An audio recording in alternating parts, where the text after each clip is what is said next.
Ola, de cando en cando a Conferencia Episcopal enfatiza que ten dereito a expresar calquera opinión respecto da vida política e da vida social.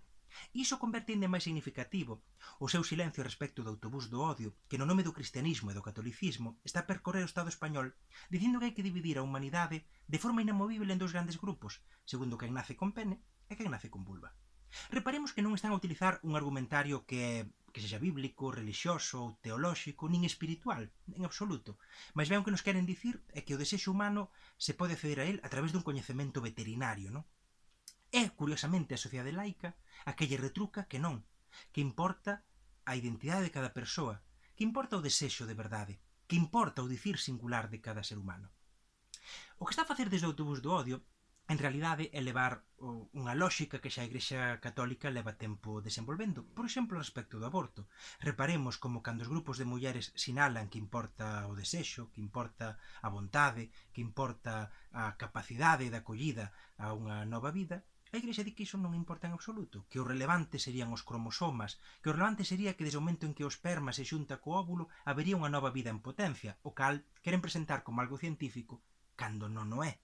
E con certeza non é nada en absoluto espiritual. Ben, os do autobús anunciaron que van vir a Galiza ni máis ni menos que o día 18 de xullo, unha data bastante significativa, non? Mais non se mo permitirdes, se non se mo perdoardes, eu quero ainda convidalos a que fiquen até o día 20 de xullo e que o día 20 de xullo vayan a Baiona e coñezan a figura de Santa Librada. Coñezan, que lle boten un ollo tamén á xeografía efectivamente, dunha figura do antigo reino de Galiza, existe esa tradición ao longo e largo de toda Europa, e que reparen tamén na iconografía mayoritaria desta santa en Europa. Porque efectivamente naceu cunha vulva, segundo dirían os do autobús, mas no entanto nun momento concreto pediulle a Deus que a masculinizase e Deus obrou un milagre. A iconografía de Santa Librada é crucificada, con peitos e con barba. Por milagre de Deus.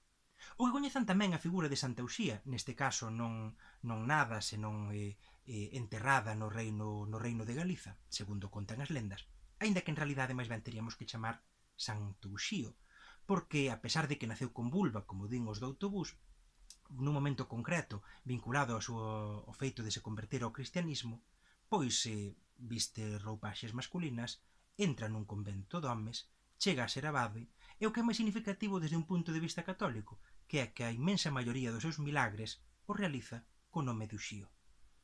En fin, un día escribirei un libro sobre os santos e santas LGTB do reino de Galiza, aínda que só sexa por yo enviar as persoas que promoven ou que consenten que un autobús do odio veña ao noso país.